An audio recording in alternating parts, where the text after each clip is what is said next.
KFAN and the Vikings are teaming up for Toys for Tots. And join us live at Shields in Eden Prairie on Tuesday, December 2nd from 5:30 a.m. to 6:30 p.m. for our annual broadcast presented by Unreal. Bring a toy, spread some joy, and if you're one of the first 50 donors each show, you'll score a sweet KFAN Unreal Winter Beanie. Details at KFAN.com/toys.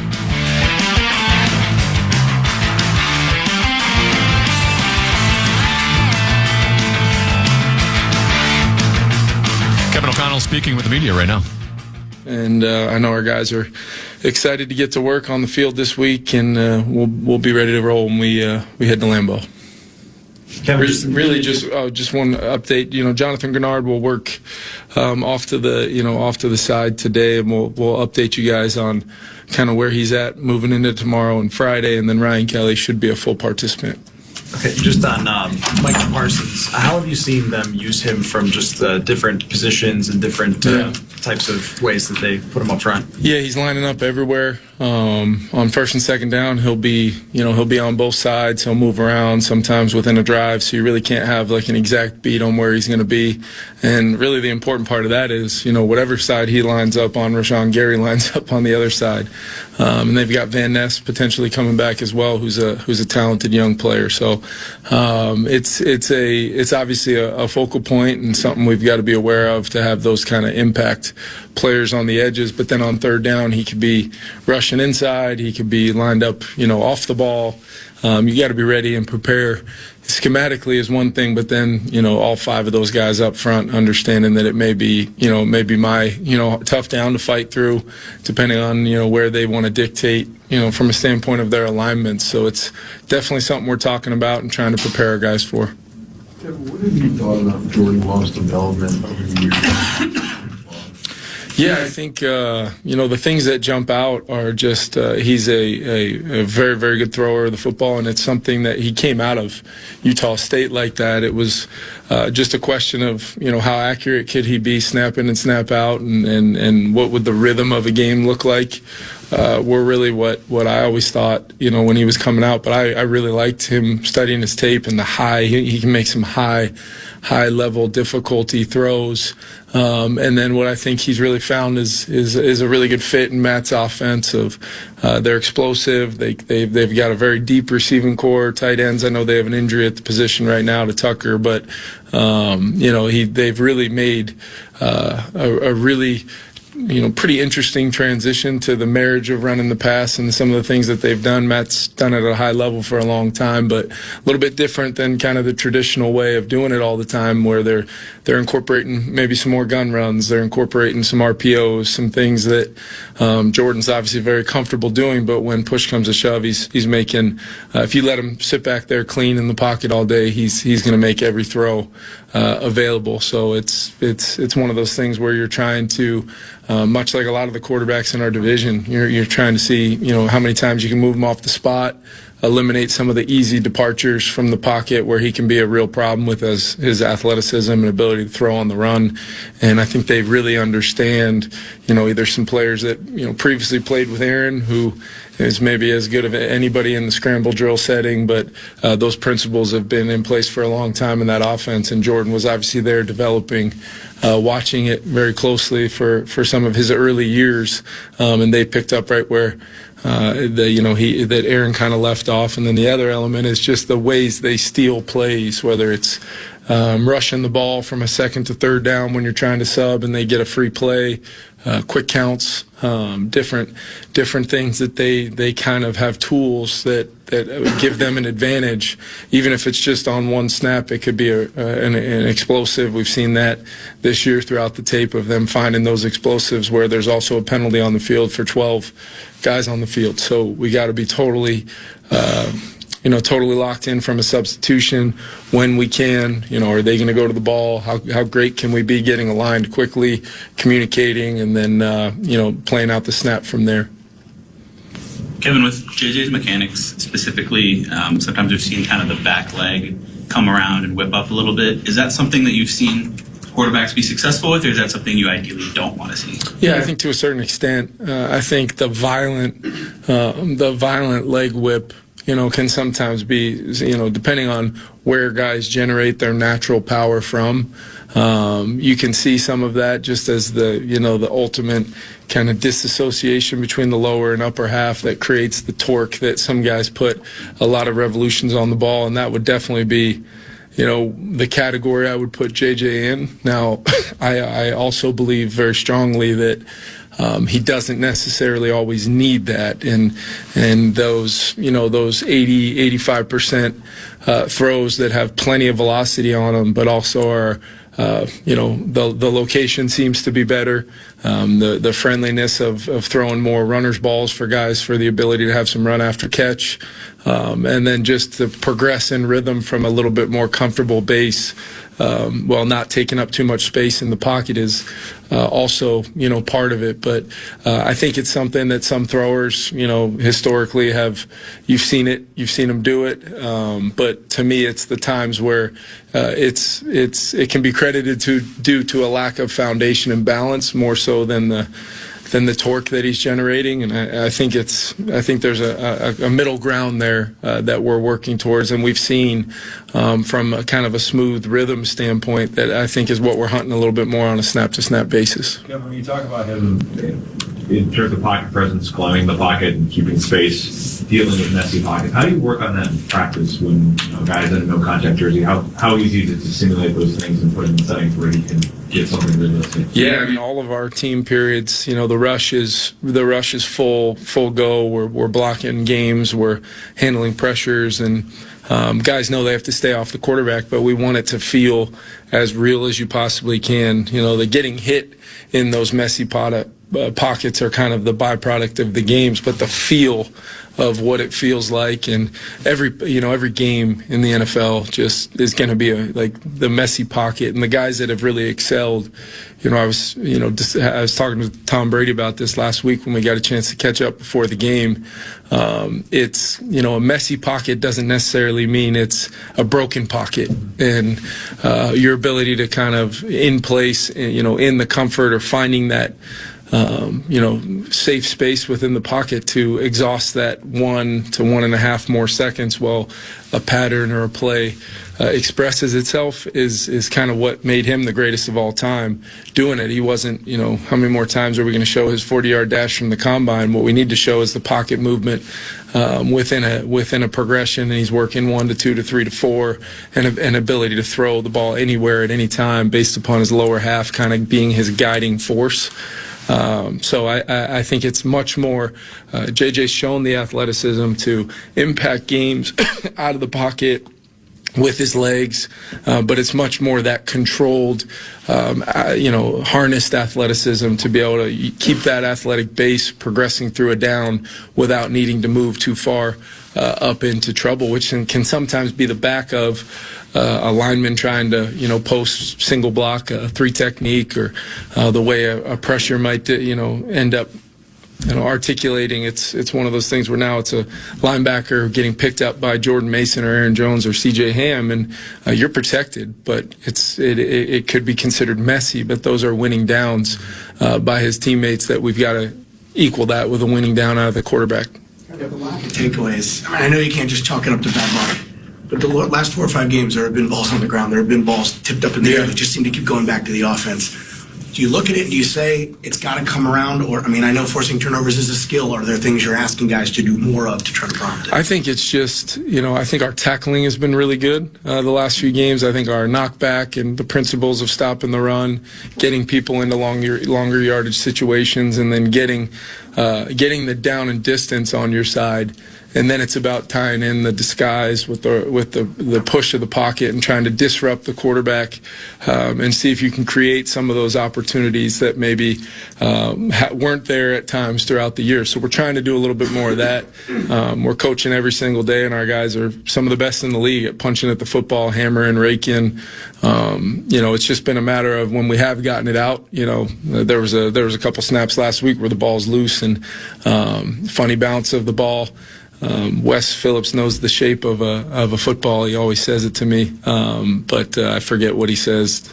Gotta ask the doctor, but it is a funny shaped ball and it will bounce differently. You just got to keep creating those ops. I showed the team examples of us doing that today, not very long ago, of just close up views of just surgical punches, purple hats to the ball in population. So when it does come out, maybe in the kicking game, you can punch one of those things out and change the game. With Ryan Kelly, did you go into this planning to exhaust the full 21 days, or are you prepared that if things go well this week, you can come back? I think the plan, more so than the 21 days, Kevin, was the time from when we put him on IR to when we activated that window opening up, of just making sure that we had exhausted the required time to where Ryan was essentially banging down the door to get back on the field. And then we wanted to let him go through a full practice week, or at least build up to the type of work that would allow him to feel really good coming into this week to hopefully then have another good week, and then we can make a determination later this week. But he's in a great spot. He's going to be fully participating, and as the week goes on, I'll let you guys know what his availability for Sunday looks like. But excited to have him back on the field with our guys for sure. Not to walk with a guy who has had multiple concussions. Well, I think what you do is you defer first and foremost to not only the medical professionals that work with our team, but we've sought outside resources as well, much like we do in a lot of these circumstances. And you're just looking for green light after green light after green light. And I think Sunday will have been 8 weeks since the Pittsburgh game. So I feel like there's been the proper amount of time. We've taken a look at every layer of equipment. Probably going to see him wearing a Guardian cap. I believe he's got a different helmet. You're trying to do all the things that you can do to make sure you eliminate any of the controllables, and then this game is what it is. And Ryan Kelly loves playing football. He's been really darn good at it for a long time, and is itching to get back out there. And once the medical side, you've exhausted the equipment side, and you're really kind of looking at then anything fundamentals and technique-wise to help him. We've kind of talked about as well. But like I said, he's been playing for a really long time at a really high level. So it's kind of one of those things that it's a process that involves a lot of things, and I just want to make sure from my chair we're exhausting every avenue to make sure that we've controlled what we can from a timing and all the different things I just listed. And then if all systems are go and we're greenlit to go, let's attack this thing together with no kind of worry, and let him go play football, which is what he wants to do. We just have to continue to finish off this process the way it started and has maintained throughout. Buster? Kevin, with Donovan Jackson, when you guys drafted him, you talked about his personality, his intelligence. How have you seen that sort of manifest itself in his growth here? Yeah, I think, you look at how he dealt with the wrist injury, and then able to come back, beat the timeline on that. Maybe not as full of a participant, as you would want a young player to be. And he's able to go out and get the reps in games and show immediate improvement on things. He's an ascending young player. I thought he had one of his better games last week, and he's played really consistent for us all year long. And the best part about him is if something gets him, or he gets beat on something, or he's got to be a little, altering to his technique in the run game or the pass game, he does it, and doesn't need Monday, Tuesday, Wednesday, Thursday. He'll do it in game. He's a great communicator. He's played next to a few guys now throughout the year on that offensive line, and it has really been both him and Will have been really, kind of guys that if they weren't as consistent as they were, I don't know necessarily if we'd be where we are now, or even, able to get through some of the adversity we have. Last one. Was that it? It's not my fault that I'm chewing on the air. I thought it was another question. Well, I said last question. Yeah, I mean, he gave the opportunity for the reporters. Apparently, they got nothing today. I'm familiar with that. Whole town knows. Well, there's that. Let's take a break. We'll come back. No. We're just going to go right into five. Let's go right into five questions. We've already broken. Oh, let's go ahead. Time now. You can't break me. No, you can try. 5 questions. Well, actually 3, but 5 sounds like more than 4. Question number 1. I have a question for you first. Okay. How many days can you eat the same leftovers in a row before you just go, I can't do it anymore? Because I can eat. See, my wife always wants to make something. I love her for it. She always wants to make something. I say, we have too many left. I can't keep up with the leftovers in the refrigerator, and I don't. We call that a good problem to have. Right, I don't want to throw it away. Yeah. So how many days can you eat? Do you think? Well, until the food's not right edible anymore. Yeah. I guess. I don't know what the word would be. Yeah, I mean, if there's mold on it, then I would Right. stop. But I can eat the same thing. Yeah, over Me and over too. and over again. Like I just had the barbecue chicken tacos with the red cabbage slaw, homemade from a healthy recipe book. I've had it every day since Saturday. Lucky. I had it. It was a Sunday, Saturday, Sunday, Monday, Tuesday. No, it would have been. We go 4 days on leftovers. So it was Sunday, Monday, Tuesday, Wednesday. I ate it all every day for lunch. Just it's so good. I intentionally make meals that there will be leftovers yes, for. Yeah, exactly. So I just had to ask and see what it was like for you. So you and I are cut from the same cloth there. Of course, my palate's a little bit more varied than yours, but still. I'm very used to eating the same things over and over again. Wait, So hold on this. Give yourself a rim shot there, B-boy. I'm sorry. Yes, you had a question for me. Programming predicament. yeah, the Timberwolves host Washington tonight at 7 p.m. on FanDuel Sports Network. You can listen to it on the iHeartRadio app. The Wild host the Carolina Hurricanes tonight at Grand Casino Arena. Because it's a nationally televised game on TNT, it begins at 8:30, actually 8:55. You can listen to it right here on the Fan. And the Gophers women's basketball team is at Kansas at 6:30 p.m. on ESPN+. Common, what are you going to do about tonight's Programming predicament. Hold on. Boy, the way Glenn Miller played. Songs that made my hit parade. Guys like us, we had it made. Those were the days. Do you know what that's from? I've heard it before. I know it's from an old TV show. All in the Family yeah. from the 1970s. Norman Lear, starring Carol O'Connor, Gene Stapleton, Sally Struthers, and Rob Reiner. It's all in the Family. I'll probably dial up some All in the Family tonight. Well, the one thing it does do is if you have a programming predicament with the Wolves and the Wild, the W Square teams in town. The Wolves, you said, start at 7, right? Yeah. And if you think, do you see how they're playing? They're also playing a Washington team. Did you know that? Did you notice that? Because aren't we playing the Washington Capitals in hockey? No, we're playing Carolina. Oh, okay. Then scratch that. We're playing Washington in basketball. They've won one game. They're 1-12. That almost seems impossible. How bad can you be? If you think the Wolves don't try oftentimes on defense, I got to think the Wizards don't ever try. You can't. And I think they won like their second game of the season. So that means they've lost, I think, like 10 in a row at least. Maybe it's even 11. How bad is that? I mean, this is like, I don't see how you lose this game.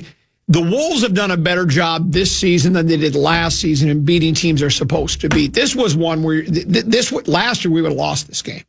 And then we would have heard the principals with the Timberwolves say, well, they wanted it more. They tried harder. Until we start putting in effort against these lesser teams, we're just going to really continue to have trouble with them. But but the problem is now they're not beating the really good teams this year. Any team with a winning record, they've lost, I think. Yeah. And they continue to lose. But you can watch some of that. That should be a blowout. But that game should be over by halftime. Then you can switch over to the hockey. Which Gophers are playing? Gophers women. They've gotten off to a decent start. They're at Kansas. I'm not sure the women's team is the same as the men's when it comes to Kansas. But all I know is this ROK TOK Jayhawk. Probably a quality opponent, right? ROK TOK Jayhawk. Yeah, I think I'd give the gals I'll do that. A gander? I'll give that a gander. I'll give the gals a gander is what I'll do. Question number 2. All Vikings, let's win this game. You'll hear us yell for more. It's now time to take an in-depth look at the state of the skull. This is a Barrero-length question, so feel free to eat some food while I ask. I ate already during the it's all gone? Yeah, it's all gone. Mike Florio, Pro Football Talk. Pro Football Talk. I think Fro Football is Max. ProFootballTalks.com wrote today, quote, "There's already chatter in some circles that in the 2026 offseason, the Vikings will explore trading for 49ers quarterback Mac Jones." Florio wrote, quote, "For the Vikings, it could make some sense to bring in a veteran who would compete with J.J. McCarthy.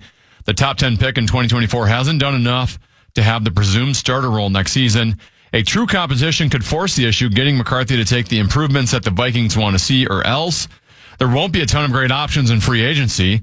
There's no Darnold this year. Daniel Jones most likely won't be available, even though he signed a one-year deal with the Colts, who would be wise to sign him to a long-term deal weeks before the annual illegal tampering starts." He says the franchise tag remains available, obviously.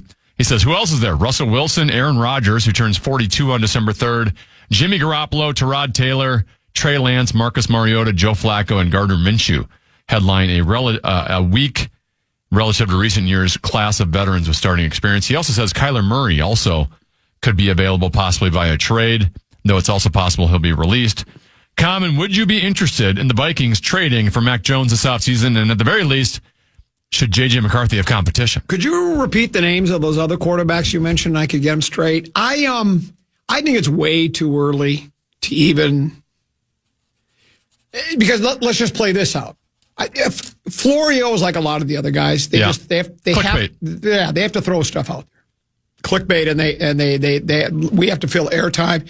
He has to fill airtime. I think TV time, and I think he's a writer as well for Pro Football Weekly, so he has to fill space. As an ink-stained wretch. Let's just, for argument's sake, say McCarthy gets a little bit better this week against Green Bay. And by the end of the season, he's doing really well. He's got all three throws that Brady talks about. He's got the silver bullet.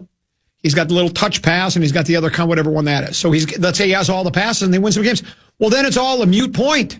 We're not talking about Mac Jones. We're not talking about Gardner Minshew. We're not talking about Aaron Rodgers, and we're not talking about Kyler Murray. We're talking about, hey, JJ made some real strides. Looks like we have our guy. So now, if you want to say, if McCarthy continues to play the way he's playing and really shows very little progress, if any, well, then, yeah, I'm all for doing what San Francisco did. When they saw Trey Lance didn't have it, they moved on. I'm sure it was tough for them to do that for everything they gave up for him, but the league doesn't wait. You got to move. And so otherwise you spin your wheels. We talked about it last segment, or maybe the segment before. I've talked about it for years. If you keep trying with a quarterback for several years, you can lose half a decade, just gone, where your team gets nothing accomplished. And then we'll go back to the quotes from, Phillips is our offensive coordinator, right? Yeah. Remember, I read the quote from him that said, look, we can't just keep doing what's good for the young quarterback. We have to do what's good for everybody with the team. And so what's good for the team is you can't sit you can't just sit with one quarterback. We talked about Lawrence. Look at how long they're taking with him. And that team isn't any better now than it was when he first started with the club, I don't think. So I saw a great quote from Seifert, and I'm paraphrasing the quote. He was saying how, like, the Vikings are kind of in two alignments here. One is try to get to a big game. Mm-hmm. The other is develop your quarterback. And he said the two are cannibalizing each other. Yeah. The quarterback is preventing you from getting to the big game. Yeah. And trying to get to the big game is preventing maybe development from your quarterback. Because even a accomplished quarterback with this team might be having just as much trouble, as far as winning and losing, right? Because we've seen some of the greatest quarterbacks of all time have never won a big game or even gotten their team to a big game. So I think there is some truth to that. So I now that we're in the point, let's be realistic here. The chances of the Vikings even qualifying for postseason play, they're not real good right now. So now is the time to, and again, like Phillips said, and like I've mentioned this a couple of times myself before the Phillips thing. Before Phillips said it, you have to worry about the rest of the players on the team and the franchise and the coaching staff and everybody else that's involved. But now that it looks like you're still trying to win games, but you are trying to win them now for sure by developing the quarterback to see what you've got. If he doesn't make any strides, I'm all for bringing somebody else in. We don't have that time. Now, could come back to haunt you. He could get cut, go somewhere like Darnold, right? Darnold was cast aside by a couple of other clubs. We signed him. Next thing you know, he's playing as good as any quarterback in the league. So, but I have a solution for J.J. McCarthy. that would be? For the offense, trips right.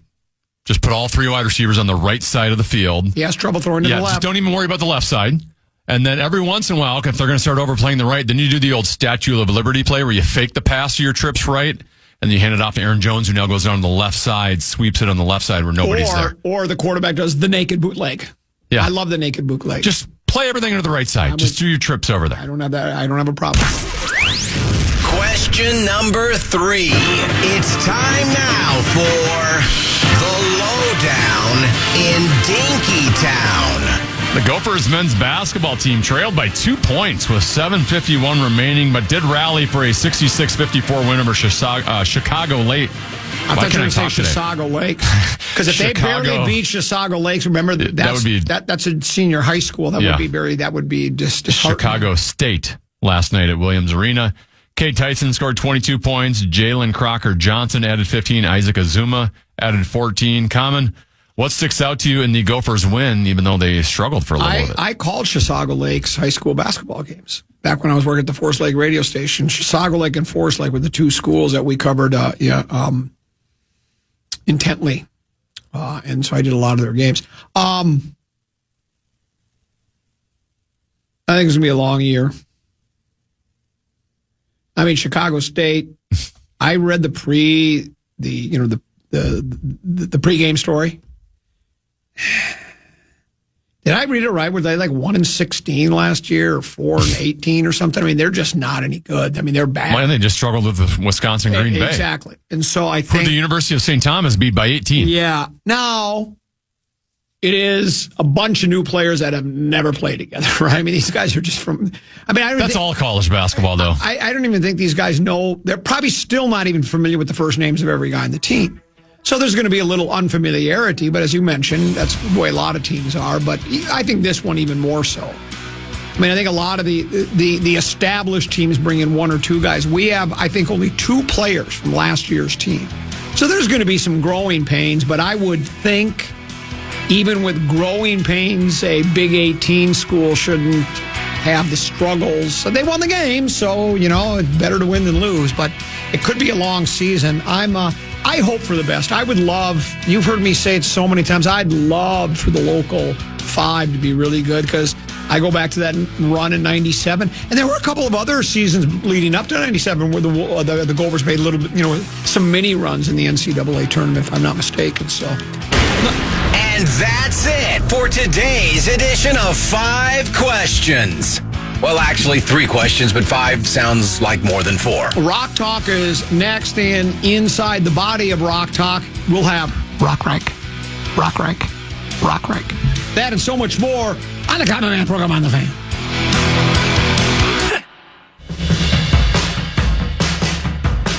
It's a Wild Wednesday here on KFAN, and we're taking your talkbacks for tickets all day long. Use the talkback feature on the iHeartRadio app to tell us who you think is the most important player currently on the roster. Send us your talkbacks until 5 p.m. today for your chance to score tickets to tonight's game against the Carolina Hurricanes. Full info at KFAN.com, keyword contest.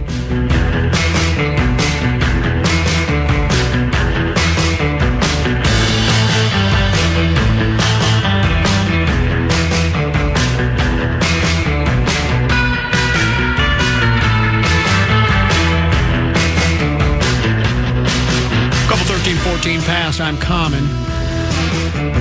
He's 10 to be. The legendary Brian Oak is here. It's time now for Rock Talk. A little early today.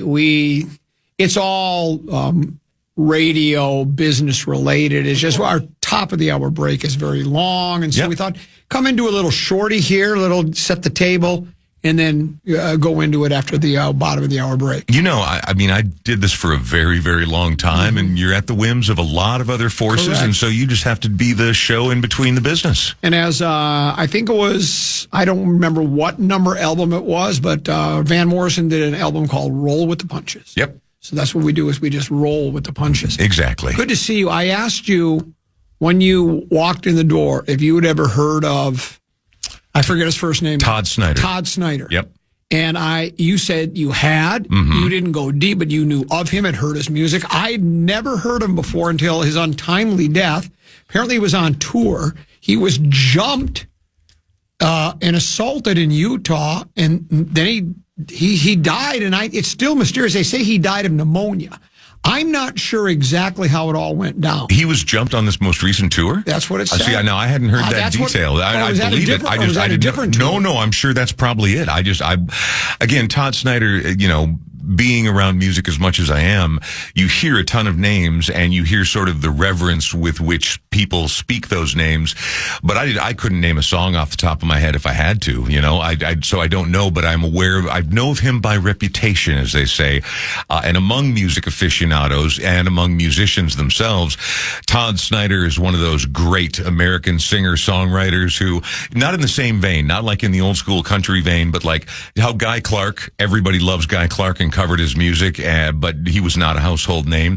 I'd say Todd Snyder sort of is that same template where he is deeply revered among the music community and among diehards who found him. So yeah, a cult figure, as you described before we went on the air, is exactly what Todd Snyder was. This month, Mr. Snyder canceled the remaining dates of a tour in support of his latest album, High, Lonesome, and Then Some, after he was involved in an assault outside his hotel in Salt Lake City where he had been scheduled to perform. Wow. A statement posted to his social media account on November 3rd said the singer had sustained, quote, severe injuries and that he would be unable to perform for an undetermined amount of time.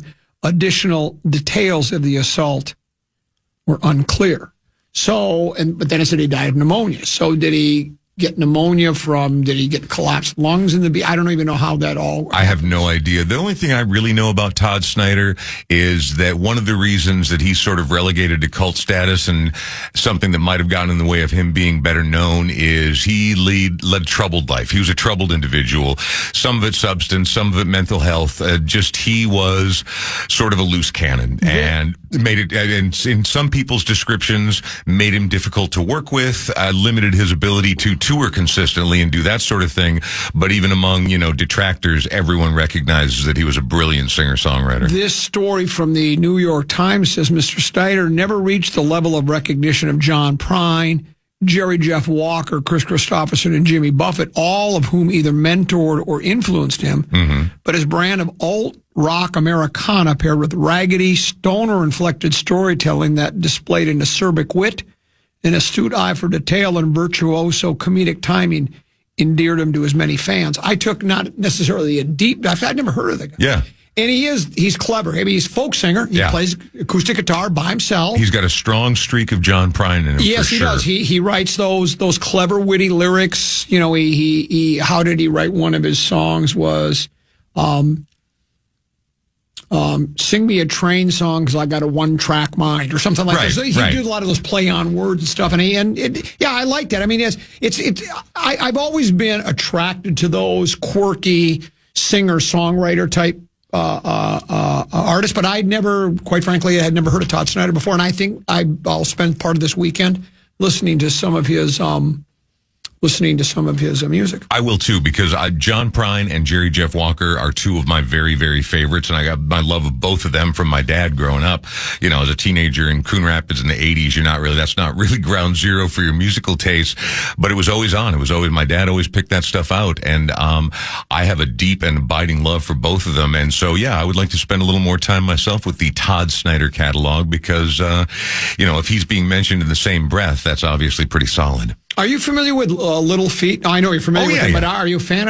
They're announcing their farewell. Everybody's got a farewell tour. Well, let's think about it. I didn't know if they were still working. Little Feat has been a band for more than 50 years now, or at least 50 years? Well, they've been around so long, they're not Little Feat, they have big feet now. Exactly. Thank you. Tired old crusty feet. Yes. Lowell George and the songwriter. Again, this is another band that, everyone's heard some of their songs, or one or two of their songs for sure. but they're not, superstars in that regard. That's correct. But somehow still had Southern rock band. Yes, a 50-year career. And Lowell George, people talk about him with the same kind of hushed reverence that they do about, I don't know, Levon Helm from the band, right? Or Robbie Robertson from the band. I mean, there's one of these truly incredible artists, and the whole band around him were also excellent players. But yeah, if you're looking for, for me, Little Feat was always sort of like the Grateful Dead if you took out all the hippy dippiness of it and just kept the rest of the groovy rock band in there. Little Feat's a good band. Again, I don't go deep on Little Feat. I was never a super fan. Right. But I'm not. They've been at it long enough that I'm surprised that they're actually still kind of kicking it around and doing it. Someone says, I've lived Snyder for 30 years. You will not be wasting your time delving into his catalog. And that's what everybody talks about him like. Yeah. And so I've always only ever heard good things other than some of his personal foibles. But musically, he's supposed to be as good as it gets. Before we go to break, you said you had a couple of things. What are those things we can tease and then take the break and dive into? You have a couple of I've got a couple of them for you. So obviously Thanksgiving Day, in addition to all the face stuffing, is all about football, right? And I've got a list of some of the huge halftime shows that are going to be happening at some of the major marquee Thanksgiving Day games. Also, the Cambridge Dictionary has come out with its word of the year, and right at the crosshairs of this brand new word of the year for 2025, Travis Kelce and Taylor Swift. No, so we got a little music football to go to. We'll do that on the other side of the break. It's right, and then we'll have Rock Rank. So we'll do that. More Rock Talk on the side of the break. And then the legendary Mark Rosen joins us just before 2 right here on the Fan.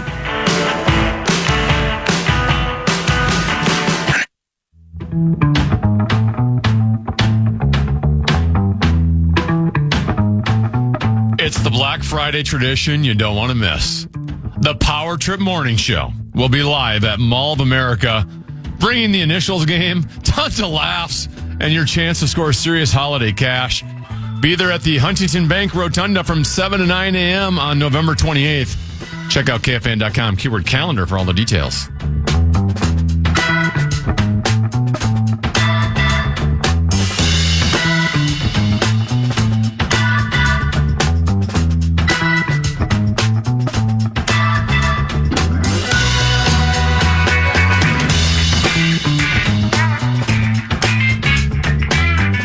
It's like, hello?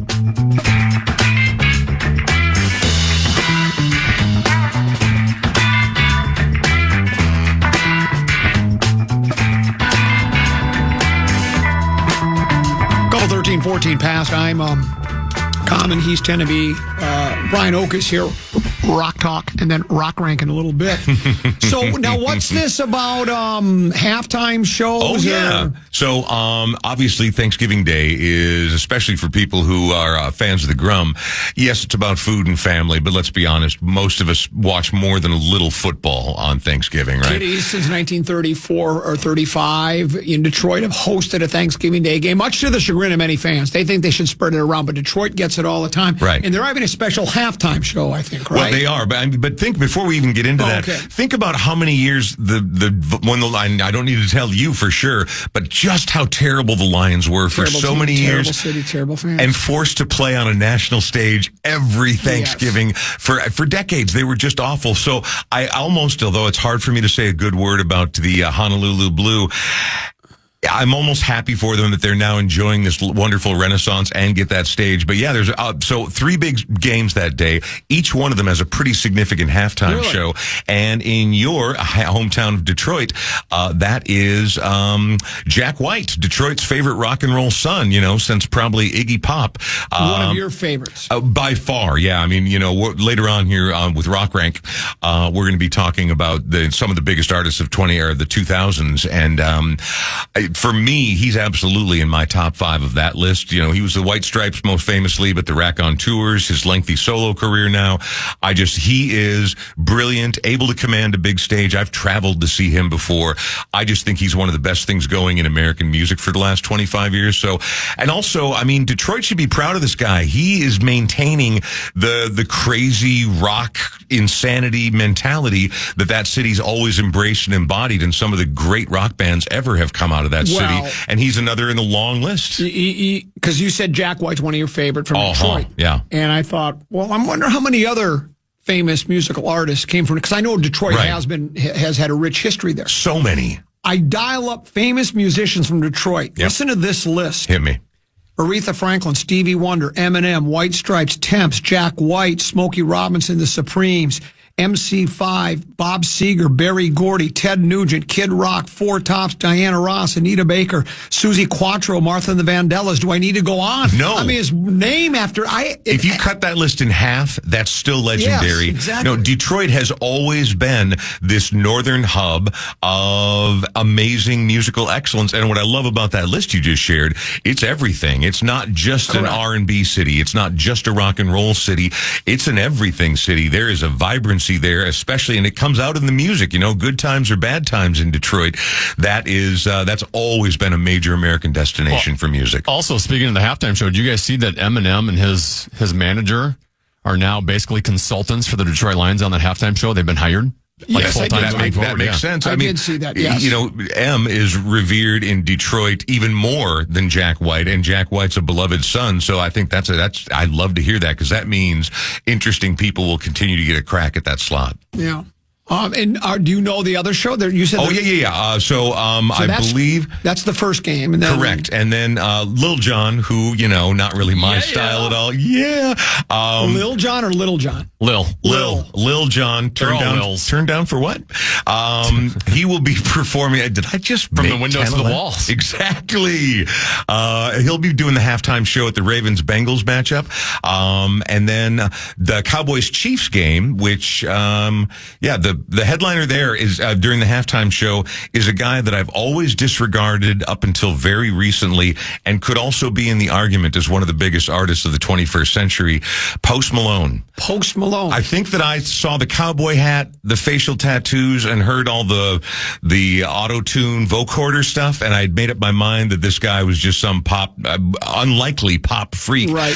But he's crossed over into so many genres, and the other day I was including country, right? Didn't he win Didn't he win like a CMA award? Exactly. Or he's one of the guys that's helping inform new country sound. Mm-hmm. Because if you listen now, yes, there's still twang, and yes, there's still stories of a pickup truck you never owned, but there are the quality of pop production, hip hop beats making their way into a ton of modern country music. Beyonce, she won Album of the Year. Correct. Much to the chagrin, I think, of a lot of country purists. Well, of course, but so Post Malone is he's one of the defining sounds there, but he also does it in the pop world and in the hip hop world. And I was sitting at a friend's house one day, and he had his Spotify on. You pick an artist, and then he'll just pick adjacent stuff to that. And literally every time that afternoon and evening, I'm like, hey, this isn't bad. What's this? Post Malone.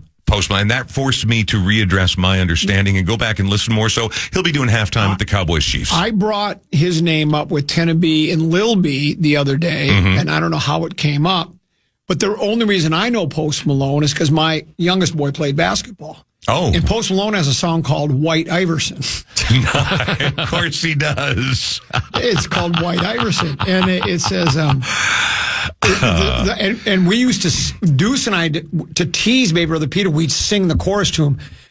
When I started balling, I was young. And then people would say, stop it, right? Because Pete started balling when he was young. So we were calling him White Iverson. See? Nice. But that was the song. And I have to admit, it's a catchy tune. He knows what he's doing. Yeah. He's really good. He is a high-quality entertainer that's had a lot of success, a lot of influence. And so, he's a great halftime show for that. So those are your halftime shows. I do have that. I've also got, so this ties in the literary world, the world of football, and the highest end of the world of music, all in one small nugget of a story.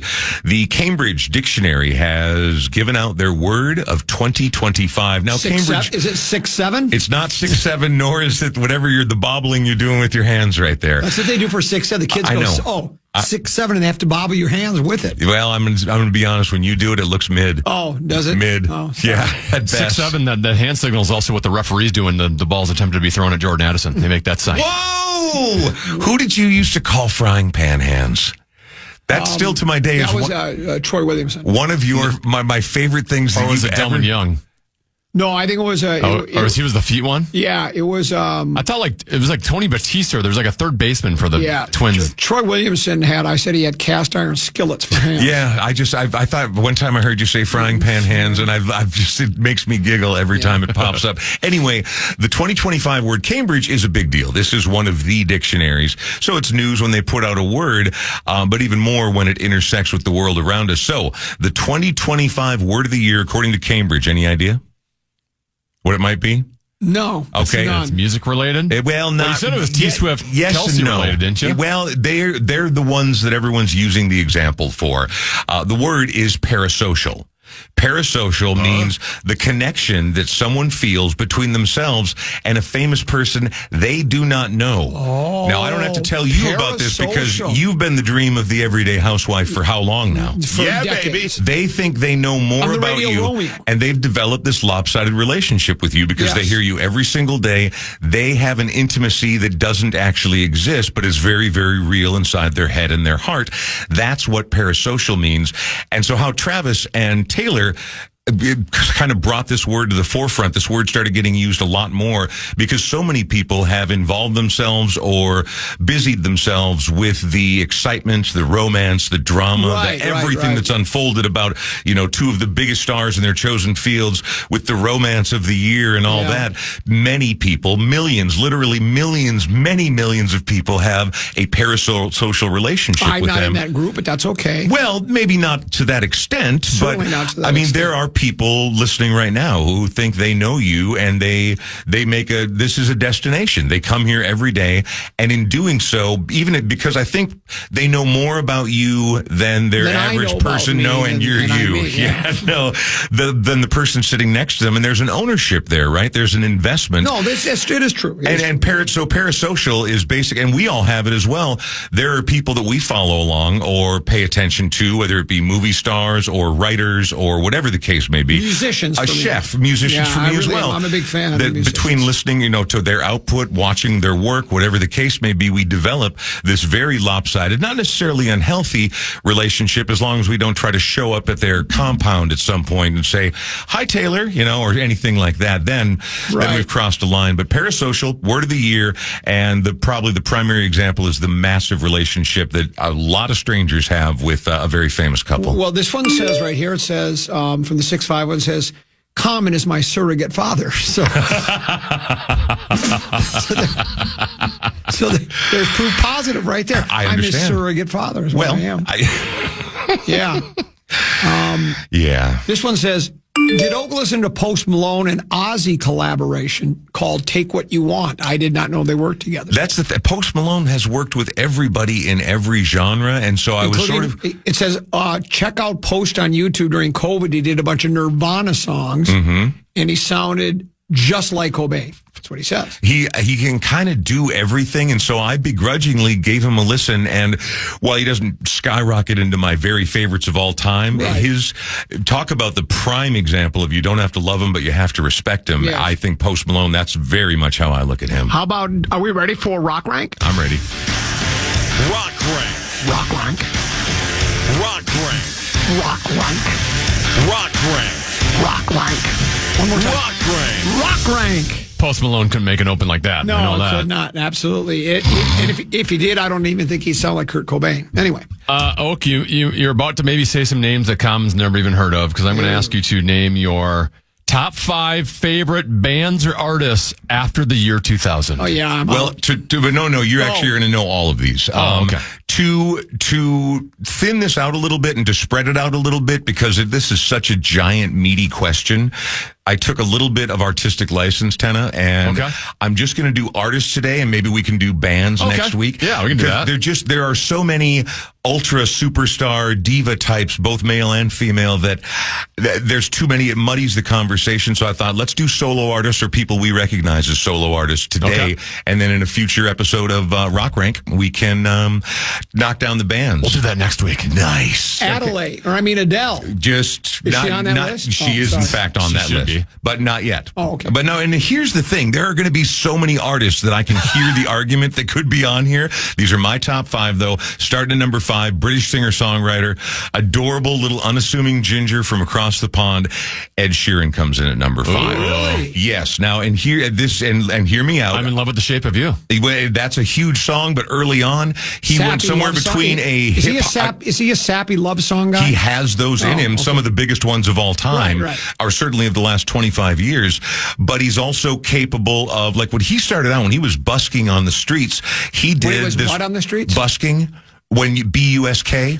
When so have you ever seen anybody playing on the street with their guitar case busking? open? Busking is when you are just playing out in public for the whims of the public around you. That should be the word of the year because I've never busking. Heard of it. Well, I think busking's been a thing for about 300, 400 years. Okay, so I think that maybe longer than that, I actually. I've never heard that. But no, so Eddie, he started out that way, and he did this kind of cool acoustic meets hip hop thing. If you go back and look at an early studio version of him doing this song before he was even kind of famous, called You Need Me, Man, I Don't Need You, you're going to be blown away by how this young kid was able to just absolutely murder these words, and he would do it live and make it longer every time. Anyway, he can do everything.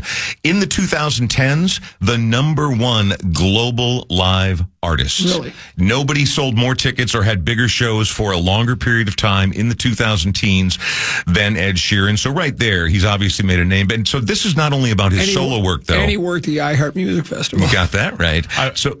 Go ahead. You go ahead. I was going to say, I once saw like a clip of Ed Sheeran on one of those late night talk shows, and he was just kind of dispelling the myth of people saying, God, you have a God-given talent. Yeah. So he played a song of him singing when he was like a teenager. Right. And he wasn't a great singer. No. And his whole point was like, this is not a God-given talent. I had to put a lot of people kind of dismiss how much work these people have to put in. Well, people say about golf, I dug my game out of the ground. Yeah. Very similar. I didn't just all of a sudden could hit great golf shots. And it's not just his solo career, because his behind-the-scenes producing career and songwriting career, his songwriting with other artists has produced top 10 hits in the not quite hundreds, dozens, I would say. Hundreds. Not quite there, but like specifically, most famously with the band One Direction, who were the global force in the music universe for a couple of years, largely on songs that Ed Sheeran had written. So he comes in at my number 5 biggest artist of the 21st century. Number 4. Number 4. This is another British singer-songwriter, and it is the one that you mentioned first.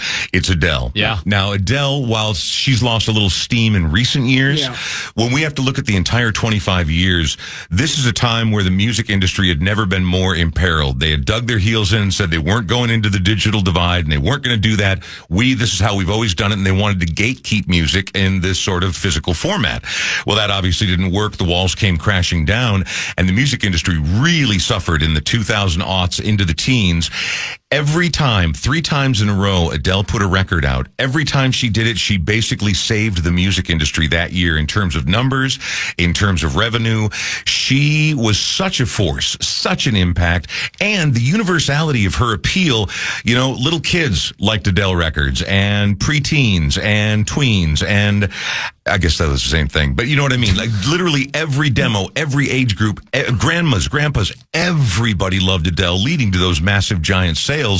And she is without question. And there wasn't really anyone like her before. You know, Amy Winehouse kind of set the table for doing this kind of old school stuff. And then Adele kicked that door down, and it just became literally a global force. I'm familiar with a handful of her songs, and even better than this, and I like them, they're toe tappers, but even better than the songs is just her voice. I mean, she could basically sing on top of Old Smokey, and I would probably think it was a really. I've heard her live, and she's magnificent. Yeah, I've seen big shows. We also had her in Studio C twice. Oh, come on! Well, we were lucky. That's not up to me, and we know this. No, we caught her on the way up at exactly the right time, and then because our support had been so ardent, and we were very early adopters of Adele over at Cities 97, we got her when she was gigantic one time too. Yeah, no, she's amazing. Number 3. Number 3. This one's going to be a little closer to tennis wheelhouse, but without question, there has not been, and people might argue that it's Drake. They might argue that it's Jay-Z. They might even say Usher would occupy this spot, but for me, the biggest name in hip-hop in the last 25 years, without question, is and other people would even argue Lil Wayne probably deserves to be here, but it's absolutely Eminem coming in at number 3. So glad you said that, not Jay-Z. No, come on. I like Jay-Z quite a bit. I know one Eminem song, and that's the one that they have for the Chrysler commercials. Dun, dun, dun, dun, dun, dun, dun. And that's the only one I know. But I hear he's very popular. Lose Yourself. Lose Yourself. There's no better lyricist in the history of rap than Eminem. I agree with you wholeheartedly, and he's so good that he's drawn the respects of even diehards, even the people who are like, no, man, this is the music of black people. You can't do this. Even within the industry, he's so talented and such a wizard that everybody loves him, and the numbers back it up. I believe, let me just confirm this super quick, I believe that M is in terms of record sales, best-selling artist of the 21st century. We just call him M? Based on, M is the shortened version. Okay. Based on what's known as album sales equivalency, which means it's album sales, it's paid downloads, it's basically any way the music industry is still making money off the music. He is the number one selling artist of the 21st century, of the last 25 years. Got 2 minutes, Brian. Oh, okay. Well, then let's wrap that up. Number 2, Beyonce. Beyonce, as far as divas, as far as numbers, as far as sales, as far as recognizability, as far as maintaining success, and somehow still creating even more drama every time a new record's going to be coming out, focusing the entire world's attention on whatever it is she's up to next. She comes in at number 2, and she's really great. She can dance, she can sing, she's gorgeous, she's everything. I would say number 2 biggest of the 21st century, and I don't think anyone's going to be surprised by the number 1 pick. Biggest artist. It's absolutely Taylor Swift, and she's your favorite? I don't think it's even close. No, I'm not really going super favorite. I'm going. Well, I wanted your favorites. Well, but I do love her. No, because this is about the people, man. No, it's about you. Oh well, I care more about you than the people's opinion. The next time I'll do it. Then you can erase all those because I'm not putting any of them in my top 5 of the last 25 years. But no, T Swift, absolutely. Look, I like all these artists that I played. Some of them I even love, but Taylor Swift, it doesn't matter what metric you look at. We haven't seen a Taylor Swift since we've seen an Elvis Presley. I kind of like Chris Hockey, Rocket Club, very good. Sauce and the Wailers. Yeah. They speak to me. Of the 25th century, top 5? Yeah, very much so. The Wailers? You got a podcast, I'm told. Is that true? I do, in fact. Just celebrated 6 years. Just did episode 531 earlier today about an upcoming tribute to the Oh Brother, Where Art Thou soundtrack, which turns 25. The Brian Oak Show podcast, and you can get it wherever, whenever you like by utilizing the number 1 destination for podcasts. That would be the iHeartRadio app. Always good to see you. We'll see you next Wednesday, correct? That sounds great. See you then. Beautiful Brian Oak. We'll take a break, come back. The legendary Mark Rosen joins us next year on The Fan.